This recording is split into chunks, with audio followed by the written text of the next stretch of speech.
Bom, pessoal, continuando, a gente vai, na realidade, aqui tá fazendo uma pequena revisão, tá?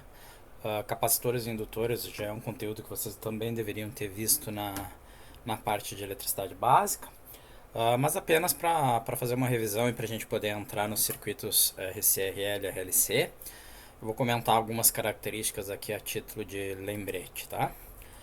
Bom, começando aqui com indutores, tá? Então, o indutor é todo elemento passivo, né?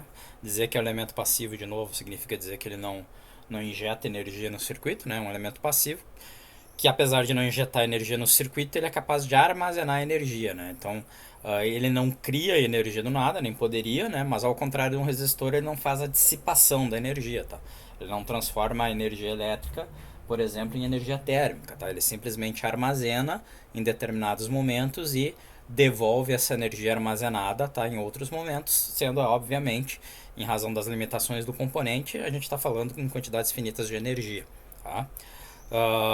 Como componente elétrico, ele se opõe a qualquer alteração na corrente elétrica. Isso daqui é muito importante em razão do comportamento e da modelagem do comportamento que a gente vai fazer, e isso também afeta posteriormente a análise que a gente faz dele em circuitos, principalmente quando a gente fala em circuitos no tempo, tá? E essencialmente é um condutor em espiral, tá? Que pode ser enrolado sobre um núcleo que tenha ou não um núcleo magnético, tá? Então, na verdade, é meramente uma bobina, tá? Podendo ter núcleos de diferentes tipos de materiais, tá? Tipicamente magnéticos, obviamente, que vão afetar daí a indutância existente, tá? E o comportamento dele é totalmente baseado nos fenômenos associados a campos eletromagnéticos, tá? A fonte do campo eletromagnético é corrente elétrica, tá? Se a corrente elétrica variar com o tempo, o campo também vai variar. Se o campo varia no tempo, a gente está induzindo uma tensão, né? Como em qualquer condutor imerso no campo, tá? E a relação entre as grandezas da corrente e da tensão induzida é justamente aquilo que a gente denomina de indutância do componente. Perfeito? Então, né, formalizando essa análise, a relação de proporcionalidade entre tensão induzida e variação da corrente no tempo é aquilo que a gente chama de indutância, tipicamente representada pela letra L, tá? E cuja unidade no Sistema Internacional de Unidades é chamada de Henry, né? E representada pela letra H. Então, a gente tem essa constante de proporcionalidade, porém a relação não é diretamente proporcional, né? A gente tem uma relação que constitui a lei básica do indutor, que está vinculada, na realidade, à derivada da corrente, ou seja, a variação instantânea da corrente, tá? Então, a tensão sobre o indutor nada mais é do que a indutância vezes a variação da corrente instantânea em relação ao tempo, tá? Representação gráfica típica do indutor é de uma espiral. Existem símbolos alternativos que, conforme a necessidade, a gente comenta, tá, pessoal? Tipicamente, se a gente coloca aqui duas retas sobre o símbolo do indutor, a gente está falando no indutor de núcleo magnético. E aí existem outras simbologias alternativas dependendo da finalidade específica do indutor, tá? A gente considera para efeito de referência, exemplo do que a gente faz com um resistor, né? Da mesma maneira, que o indutor esteja absorvendo energia, ou seja, que a corrente está ingressando pelo polo positivo da tensão sobre o indutor, tá? Essa é a mesma referência que a gente adotou até agora para um resistor, tá? Então a gente mantém isso. A gente agora só diz que nessa situação ele está absorvendo energia, ele não está simplesmente dissipando, tá? Obviamente, se a gente tem a corrente ingressando pelo sinal negativo, então a gente está numa circunstância onde o indutor, naquela situação, ele está fornecendo, ou ele está devolvendo, melhor dizendo, a energia anteriormente armazenada. Perfeito? Então, considerando a lei básica do indutor, tá? E lembrando, né? Essa é a lei básica do indutor, né? A tensão é igual a indutância vezes a derivada da corrente em relação ao tempo. Considerando essa lei básica, a gente pode derivar algumas afirmações que são extremamente importantes para a análise que a gente vai fazer posteriormente com esse tipo de circuito, tá? Então, o primeiro ponto é: para uma corrente constante, a tensão no indutor é zero. Por que isso, né? Porque a tensão no indutor está associada à derivada da corrente. E a derivada de uma constante, vocês já viram isso em cálculo, né? A derivada de uma constante ela é sempre nula, tá? Consequentemente, se a corrente é constante, a derivada é zero, logo a tensão vai ser zero. E quando a gente tem uma tensão zero considerando um componente físico, a gente está falando que ele se comporta efetivamente como um curto-circuito entre os terminais, entre os seus próprios terminais, tá? Ou seja, traduzindo, né, indutor se comporta como um curto na presença de corrente constante. Da mesma maneira, Uh, como a gente tem a derivada da corrente, a gente sabe que a derivada em pontos de descontinuidade, ou seja, em variações abruptas do sinal de corrente, ou a derivada de qualquer sinal, na realidade, né, em variações abruptas, ela assume valores muito altos, né? Ela pode tender a infinito se existe um ponto de, ou não existir, melhor dizendo, né, se existe um ponto de descontinuidade, tá? O que significa, então, para mim, dizer que variações abruptas de corrente no indutor necessitariam de tensões infinitas, tá? E, obviamente, fisicamente falando, não é crível a gente considerar que tensões infinitas sejam produzidas. Consequentemente, a gente pode afirmar então que não é possível variar bruscamente a corrente no indutor, visto não ser possível produzir uma tensão infinita sobre ele, tá? Então esses dois princípios são muito importantes, tá, pessoal?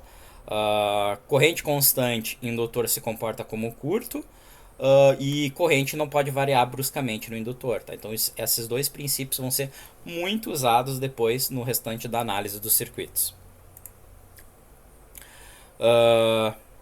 Então, na verdade, aqui só para comentar, né? Por exemplo, abrir o indutor em um circuito indutivo, né? Onde vocês têm onde a gente teria uma variação abrupta de corrente. Não acontece a variação abrupta, né? Acontece um efeito de centelhamento, que é o fato da corrente continuar a fluir pelo ar, pelo interruptor, em razão justamente, né, de vocês terem um alto componente indutivo que está produzindo uma tensão muito elevada face a uma variação brusca de corrente, tá? Então já a gente percebe esse tipo de efeito. A questão aqui de indutores helicoidais eu não vou abordar com vocês, tá? Vocês podem revisar se vocês tiverem curiosidade. A gente não vai estar construindo indutores aqui e eu estou fazendo só uma revisão dos principais aspectos, tá? Em termos de outras relações no indutor, né, a gente pode perguntar o que acontece em razão da corrente, o que acontece em termos de potência e de energia, né? Então, considerando a equação original, tensão é igual a indutância vezes a derivada da corrente, tá? E fazendo uma manipulação aqui, né, multiplicando ambos os lados da equação pela derivada da tensão, né? Do tempo, perdão, pela derivada do tempo, né? Multipliquei aqui a tensão pela derivada do tempo e o outro lado pela derivada do tempo. Me resulta nessa equação aqui que eu consigo agora integrar, né? Em razão do tempo, perfeito? Então, integrando isso tudo em razão do tempo, integrando o lado aqui da tensão e o lado da corrente, me resulta no que, né? Que a integral da tensão ao longo de um certo período de tempo e a integral da corrente em relação a um determinado período de tempo, né, entre t0 e t, me permite determinar qual é o valor da corrente para um certo instante de tempo, desde que eu conheça a corrente no instante inicial, t0. Eu sempre posso presumir que o indutor parta do repouso. Dizer que o indutor está em repouso significa dizer que não existe energia armazenada dentro dele, ou seja, né, a corrente inicial seria zero, tá? E eu tenho que simplesmente fazer uma integração então da tensão em relação ao tempo entre o instante t0 e t, tá? Dividindo isso pela indutância. Então eu tenho uma expressão que, a partir da tensão no indutor, me permite determinar igualmente a corrente sobre ele, tá? Se o t0 for zero, né, essa integral aqui se torna de 0 a t, né, que é mais simples, ok? A noção, pessoal, já de certa forma eu falei, né? A noção da corrente IT0 ou I0 representa a energia que estava armazenada no indutor, né? Aquilo que existia inicialmente no indutor, que eu estou tentando analisar em razão do comportamento do meu circuito, né? E são correntes que a gente vai chamar de correntes iniciais sobre o indutor, que também vão ser utilizadas na análise de problemas, tá? Conforme a situação do circuito que a gente esteja considerando, ok? Se não existe corrente inicial, tá, a gente pode pressupor que o T0 está tendendo a menos infinito e obviamente a gente chega então numa equação simplificada para a expressão da corrente. Mas tipicamente é mais usual a gente considerar assim a existência de energia inicial ou energia inicial nula. Tá? Bom, em termos de potência, né, a potência é simples de a gente calcular, a potência sempre é a tensão vezes a corrente, né, então eu posso pegar a expressão aqui da tensão sobre o indutor, LD e DT, e multiplicar simplesmente pela corrente, tá, isso vai me determinar então a expressão da potência, perfeito? A energia eu consigo calcular, lembrando que a potência nada mais é do que a derivada da energia em razão do tempo, tá? O que me permite então integrar, manipular a expressão e integrar o lado da energia, tá? De forma a conseguir determinar qual é a energia no indutor, pressupondo o indutor em repouso, tá? Então, na verdade, aqui eu teria a energia armazenada no indutor, né? Considerando assim o indutor em repouso. Se eu quero considerar um instante inicial qualquer, né, uma energia inicial existente, eu quero considerar qual foi a energia armazenada ou liberada no período, então eu posso considerar tanto o instante t quanto o instante t0, tá? E aí eu calculo a diferença das correntes, né, a diferença dos quadrados das correntes, para determinar a expressão da energia. Okay? Todas essas são as expressões que a gente tem que se lembrar, então é conveniente ter isso anotado, né, num pequeno formulário, tá, para vocês estarem usando posteriormente, certo? Buenas, então vamos para os capacitores, tá? Vamos fazer uma revisão rápida também. O capacitor é muito parecido com o indutor, só os fenômenos físicos que a gente tá conversando são fenômenos físicos distintos, tá? E evidentemente também a gente aqui tá invertendo a posição da corrente e da tensão nas expressões, tá? Mas essencialmente o capacitor também é um elemento capaz de armazenar ou fornecer, né, ou devolver, né, o que anteriormente foi armazenado, quantidades finitas de energia, né? E a capacitância, no caso, é definida como a proporção entre a corrente e a derivada da tensão na forma da lei básica que vocês estão vendo aqui. Se vocês forem ver, esse comportamento do capacitor é um dual do indutor, né? Porque no indutor nós tínhamos aqui o VL, né? O indutor aqui só para lembrar todos. No indutor nós tínhamos o que, né? O VL de T era igual a L di dt. Então, se vocês notarem as duas equações uma ao lado da outra, vocês vão chegar àquela noção de comportamento dual, né? O capacitor e o indutor têm comportamentos duais. O que significa isso, né? Eles estão vinculando os fenômenos físicos da corrente e tensão em posições invertidas, né? Enquanto o capacitor está relacionado à derivada da tensão, o indutor está relacionado à derivada da corrente, tá? Unidade da capacitância é o farad, tá? Representado pela letra F, tá? E o símbolo típico universal do capacitor é o que vocês estão vendo aqui. Da mesma forma que no indutor, tá? Nós temos simbologias distintas conforme a necessidade e o caso, tá? Mas aí, a depender da situação, se explica o símbolo específico que vocês estejam utilizando, tá? Um símbolo, no caso aqui, muito utilizado também é o símbolo do capacitor polarizado, por exemplo, né? Um capacitor eletrolítico, tá? Onde a polaridade é importante para o comportamento do capacitor, tá? E aí a gente usa esse símbolo alternativo aqui, tá?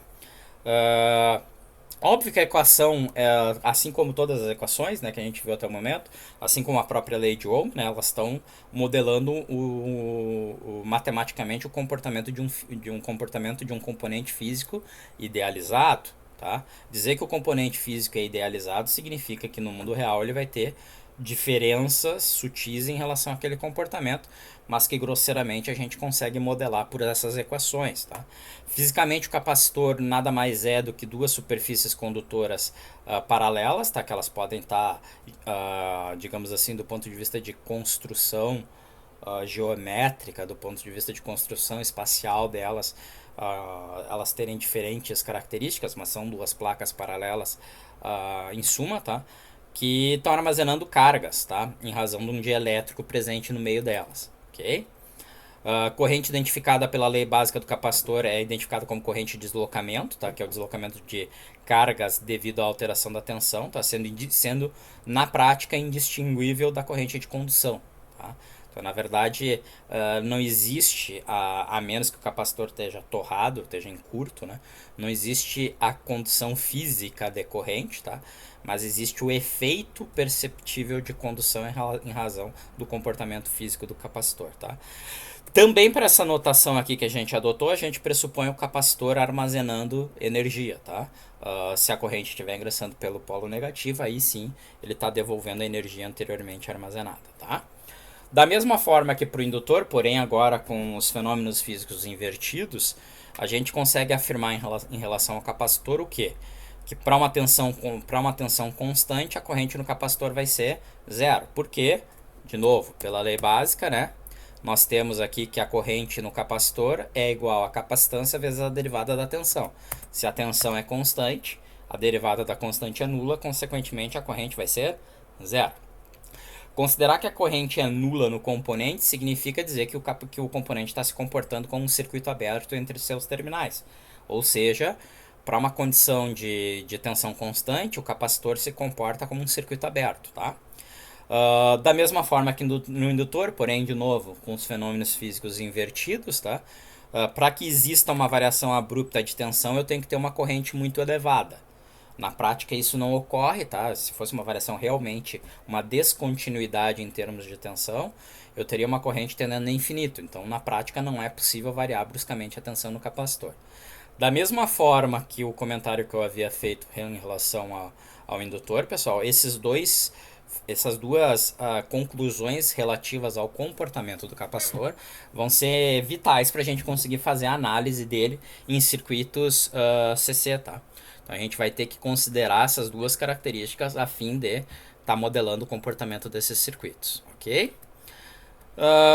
Temos outras relações também, tá? Eu não vou estar abordando aqui o desenvolvimento, ele é similar ao que a gente viu com o desenvolvimento com o indutor, tá? Na prática, a gente, a partir da corrente no capacitor, a gente consegue determinar a tensão, tá? Também representando a energia inicial, só que a energia inicial agora representada como a tensão inicial sobre o capacitor, tá? E também conseguimos derivar potência, tá? E energia armazenada num período de tempo, tá? Então é uma coisa relativamente simples de se fazer, tá?